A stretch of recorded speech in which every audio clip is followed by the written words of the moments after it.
ভোটের মুখে পাহাড়ে বিজেপিতে অস্বস্তি, রীতিমতো বিদ্রোহী বিধায়ক। কেন এই কথা বলছি? কার্শিয়াংয়ের বিজেপি বিধায়ক আপনারা জানেন বিষ্ণুপ্রসাদ শর্মা, তিনি আগেই বলেছিলেন তিনি নির্দল হয়ে দাঁড়াবেন এবং তিনি নির্দল হয়েই মনোনয়নপত্র জমাও দিলেন।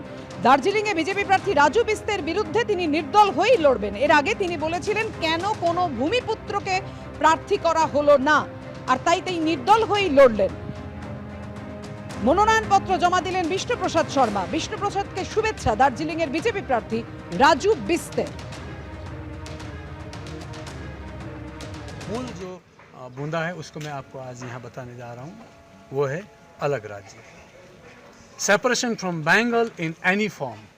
देखना है अलग राज्य के पक्ष में वो लोग समर्थन करते हैं या फिर वही दिल्ली के ढकनी लोगों को या कलकत्ता के नहीं देने वाले लोगों को समर्थन करते हैं, यह आगे भविष्य बताएगा। मैंने अपना राजनीतिक धर्म निभाया है।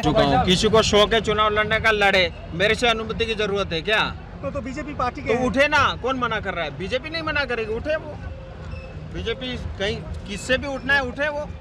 বিজেপির মুসল পর্ব চলছে, কালনেমির লঙ্কা ভাগ হচ্ছে। একজন বিধায়ক তিনি বলেছিলেন যে আমি ইন্ডিপেন্ডেন্ট দাঁড়াবো দার্জিলিংয়ে, রাজু বিস টিকিট পেয়ে উনি ডান্স করছেন। আরেকজন বিধায়ক 17 লক্ষ মানুষের মধ্যে একজনও কেন দার্জিলিংয়ের ভূমিপুত্র লাস্ট 15 বছরে পাওয়া গেল না, 3টে টার্ম শেষ হয়ে যাওয়ার পর 4th টার্মেও কেন বাইরের মানুষকে ক্যান্ডিডেট দেওয়া হচ্ছে? এটা দার্জিলিং লোকসভা কেন্দ্রের 17 লক্ষ মানুষকে অপমান। তিনি এই কথা বলে নমিনেশন ফাইল করছেন। ভূপতিনগর বিস্ফোরণ মামলায় আপনারা জানেন এনআইএ তলব করে এবং গত বছরের জুন মাসে এনআইএ তদন্তভার নেয়, আর সেই তদন্তে তলব করা হয় তৃণমূলের 8 জন নেতাকর্মীদের এবং তারা আজকে গড় হাজির ছিলেন। বৃহস্পতিবারের পর 8 জনকে ফের নোটিশ দেয় এনআইএ। পূর্ব মেদিনীপুরের জেলা পরিষদের পূর্ত কর্মাধ্যক্ষ মানব কুমার পয়রা, স্থানীয় তৃণমূল নেতা সুবীর মাইতি সহ মোট 8 জনকে তলব করে এনআইএ। কথা বলবো, আমাদের সঙ্গে রয়েছেন আমাদের প্রতিনিধি আবির দত্ত। আবির, গড় হাজির আর কোনো কারণ দর্শিয়েছেন তারা?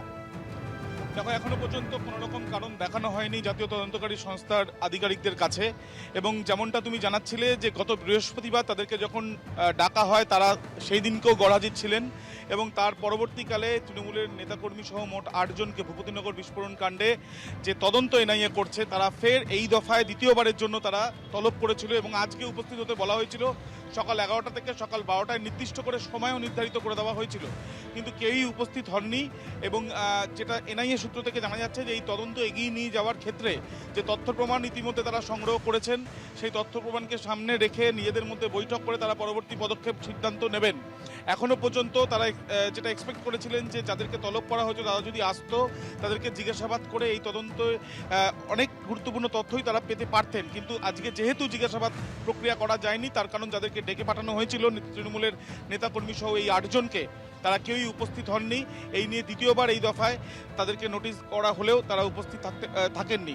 যদিও প্রথমবার বৃহস্পতিবার দিন তারা যখন আসেননি তারা জানিয়েছিলেন যে বিভিন্ন কারণ তারা জানিয়েছেন, তার মধ্যে অন্যতম যে ভোটের কাজে তারা ব্যস্ত থাকছেন, কিন্তু এই ক্ষেত্রে এখনো পর্যন্ত কোনো কারণ এনআইএকে জানানো হয়নি, এমনটাই এনআইএ সূত্রে জানা যাচ্ছে।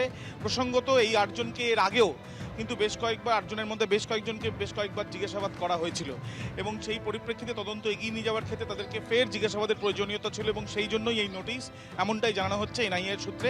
এখন দেখার বিষয় পরবর্তী পদক্ষেপ কী নেয় জাতীয় তদন্তকারী সংস্থা। অবশ্যই আমাদের নজর থাকবে সেদিকে। আবির, ধন্যবাদ তোমায়।